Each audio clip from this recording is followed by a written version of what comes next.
Waspada dan hati-hati ketika Anda galbay di pinjol legal OJK atau pinjol semi legal OJK. DC-nya itu bisa melakukan penagihan di luar kontak emergensi.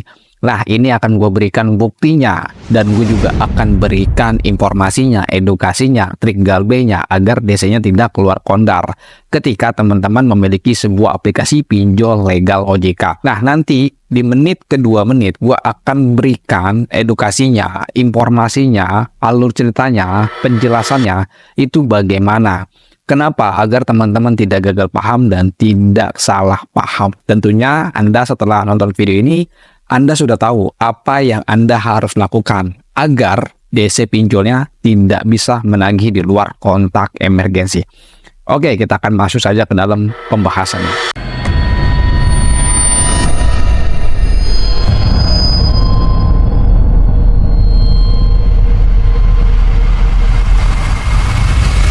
Assalamualaikum warahmatullahi wabarakatuh. Kita berjumpa kembali lagi di channel YouTube Terus Pinjol. Oke, pada video kali ini gue akan membahas DC pinjol legal OJK berhasil melakukan penagihan di luar kontak emergensi.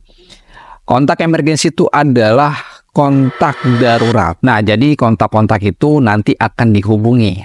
Namun, ada beberapa pinjol legal OJK mampu melakukan penagihan di luar kontak emergensi atau kontak darurat atau di luar kondar. Dan teman-teman pasti akan bertanya, Bang, aplikasi apa tuh Bang? Pinjolnya mampu melakukan penagihan di luar kontak emergensi. Kok bisa ya? Nah, ini akan gue jelaskan dan gue berikan triknya agar DC-nya tidak bisa melakukan penagihan. Namun nanti gue akan berikan dokumentasinya. Teman-teman dengarkan sampai selesai agar teman-teman paham alur ceritanya itu bagaimana, permasalahannya apa, solusinya bagaimana, triknya nanti bagaimana. Pahami, dengarkan sampai selesai, jangan di-skip-skip. Gua akan berikan penjelasan terlebih dahulu bahwa ada laporan yang gue terima melalui konsultasi telepon. Dia adalah seorang member dari grup WhatsApp gue, bro.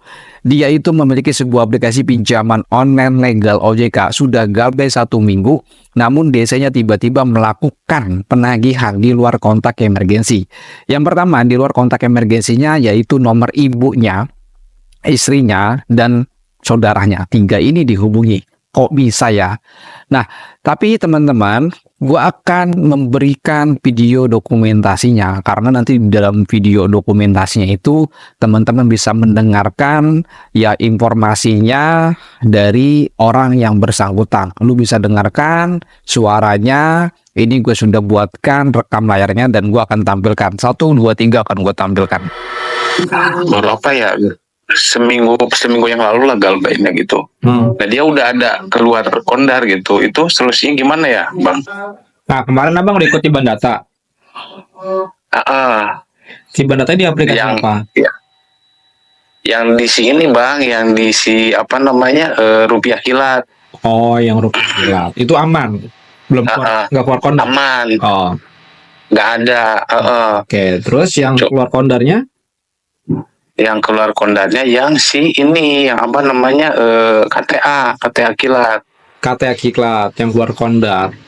Keluar kondar itu berapa nomor? Kalau itu sih baru tadi ngehubungin istri saya, terus sama ngehubungin sama apa namanya, yang ada di kondar yang saya daftar di situ aja, Bang, gitu. Enggak kalau kan nomor istri itu kan yang dihubungi kan nomor istri. Satu lagi siapa? Iya. Bersangkutan dengan siapa? Kalau yang satunya lagi? Kalau yang satunya lagi itu nomor ponakan sebenarnya. Oh, ponakan, masih keluarga nomor ya? Ponakan. Masih keluarga gitu. Oke, terus?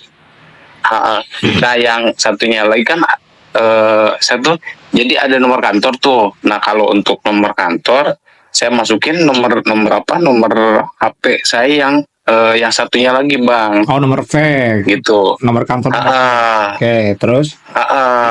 Gitu.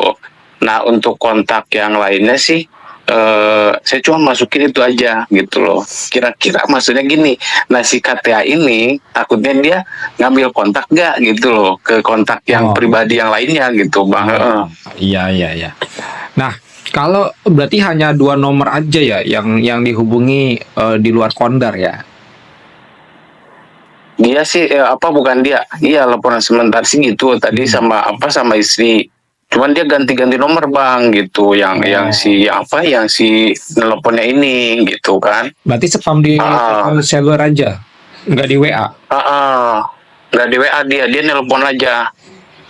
Oke, dia nelpon aja. Nah, terus yang kedua adalah kan punya pinjol ilegalnya kan rupiah kilat dan itu kan sudah tiba data berhasil. Terus yang kedua adalah KTA kilat, ya kan? KTA kilat, yang KTA kilat nih. Terus yang ketiga, abang ada lagi ke selain itu 2 aplikasi itu. Selain itu abang mungkin abang pernah mengajukan tapi ditolak, pernah daftar doang tapi enggak melanjutkan lagi kayak gitu.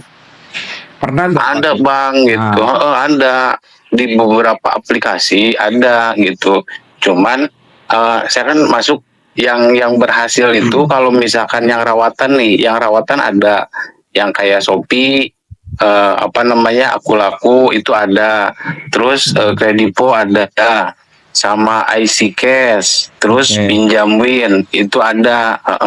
Nah itu di luar daripada itu yang berhasil. Tapi kalau misalkan yang ilegalnya, yang ilegal ya saya apa jadi saya nggak tahu bang gitu kan, yang seperti abang bilang tuh saya belum bisa ngebedain mana yang legal dan mana yang ilegal gitu kan. Nah waktu itu ya karena apa namanya pemula gitu, alamat saya pemula, saya masuk aja tuh bang data gitu. Nah kayak jadi saya pernah daftar di antara ada di apa namanya rupiah kilat, KTA kilat ya kan, terus Tunaiku, Pinplus, terus di Pintex ya kan, apalagi ya ada beberapa. Cuman di yang aplikasi saya daftar itu yang cair itu di rupiah kilat, KTA, apalagi ya Dana Kilat kalau nggak salah satu lagi tuh itu yang pernah cair tapi cuman cairnya sekali doang gitu bang. Dana Kilat statusnya gimana? Abang tiban data gak? Enggak, itu statusnya udah saya bayar waktu itu, udah saya lunas tapi saya nggak pinjam lagi gitu. Nah yang ini yang apa namanya yang status yang sekarang ini, yang masih ada sangkutan itu antara si KTA Kilat, yang kemarin timbang data tuh apa rupiah kilat, terus sama satunya lagi tuh kan 2 aplikasi tuh rupiah kilat sama si aman cepat.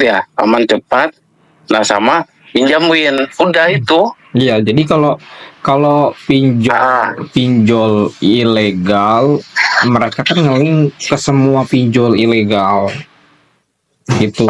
Jadi makanya pastikan kayak misalkan abang punya 2 aplikasi nih, kayak tadi kan KTA Kilat sama rupiah kilat kan gitu kan.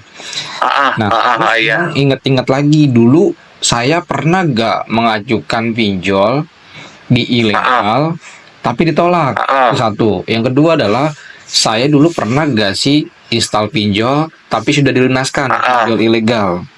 Nah itu gitu ya. Jadi bisa data ke sana. Itu. Nah terus kalau yang 2 nomor itu posisi nomornya ada di buku kontak atau ada di log panggilan? Nah gini, kalau yang si 2 nomor itu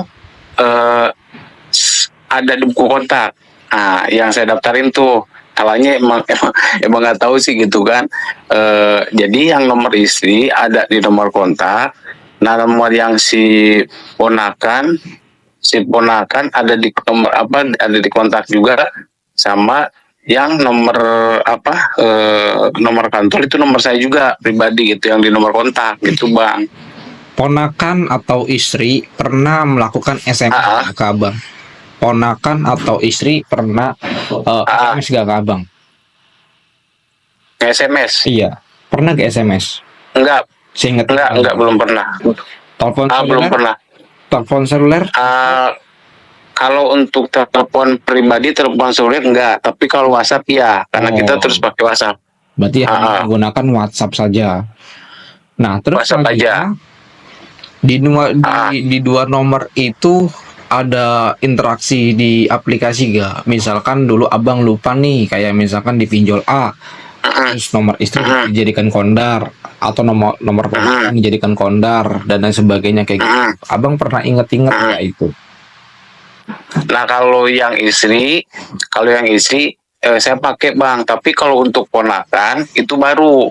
Nah karena yang nomor istri kan dia punya dua nomor. Nah yang satu jadi saya masukin ke setiap kali saya misalkan untuk daftar, saya masukin ke kontak darurat nomor istri doang. Tapi kalau misalkan untuk ponakan itu baru. Nah yang baru di aplikasi ini. Nah kalau misalkan yang dulu itu saya pakai nomor saya sendiri gitu. Tak pakai nomor saya sendiri.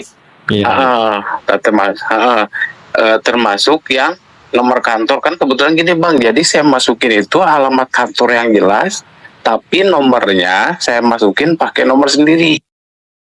Nah, itu tadi gue sudah tampilkan ya rekam layarnya dari member gue, dan dia mengklaim bahwa dia memiliki sebuah aplikasi pinjaman online legal OJK yang bernama KTA Kilat. Pinjol KTA Kilat adalah pinjol legal OJK. Namun desanya berhasil melakukan penagihan di luar kontak emergensi. Tapi teman-teman harus pegang dasar dulu. Pinjol legal OJK atau pinjol semi legal OJK, mereka itu statusnya, aplikasinya berizin OJK. Kalau sudah berizin OJK, tentu pinjol tersebut akan mengikuti peraturan-peraturan dari OJK. Apa saja peraturan-peraturan dari OJK? Oke, kita akan bahas dalam segi aplikasinya dulu. Agar aplikasinya ini mendapatkan izin dari OJK, maka aplikasinya ini tidak boleh adanya akses kontak, tidak boleh adanya akses log panggilan, tidak boleh adanya akses isi SMS. Yang selanjutnya tidak ada boleh akses galeri. Nah, pinjol legal hanya diberi 2 izin saja, kamera dan lokasi. Nah, teman-teman sudah pegang dasarnya itu saja. Namun, lalu apa penyebabnya bang? Padahal aplikasinya itu kan tidak bisa menyadap isi kontak kita bang. Kenapa dia bisa desanya melakukan penagihan di luar kontak emergensi? Kenapa dan mengapa? Apa problemnya? Nah, dari kacamata dari Tus Pinjol yang gue perhatikan dan yang gue pantau, bahwa aplikasi pinjol legal atau pinjol ilegal, mereka saling berhubungan atau dia berafiliasi bro. Tentu pinjol-pinjol tersebut memiliki database dan mereka mengumpulkan data-data nasabah. Nah, dari kumpulan data-data nasabah, mereka bisa melakukan penarikan data atau bisa melakukan pengecekan data. Nah, dari sana mereka bisa melihat. Itu yang pertama problemnya. Yang kedua adalah teman-teman juga harus tahu bahwa semua perusahaan pinjol, mereka itu bekerja sama dengan pihak ketiga atau vendor atau outsourcing atau pihak eksternal, dan di mana mereka itu perusahaan-perusahaan itu tugasnya membantu perusahaan pinjol dalam melakukan penagihan. Oke, terus yang selanjutnya adalah perusahaan-perusahaan dari vendor atau perusahaan-perusahaan pihak ketiga, mereka itu biasanya memegang perusahaan-perusahaan pinjol lebih dari satu. Contoh yang gua ambil informasinya. Contoh, pihak ketiga misalkan dia PT-nya PT Maju Mundur, dan mereka memegang 3 perusahaan pinjol, yaitu Anda Pundi, Rupiah Kilat, dan Pinjol Modal Nasional. Nah, contohnya seperti itu. Ternyata pihak ketiganya ini memegang 3 perusahaan pinjol. Tentu dia tahu data-data nasabah, ya. Nah, selanjutnya itu problem yang keduanya. Yang ketiga ini adalah problemnya bahwa Anda lupa memasukkan nomor emergensi.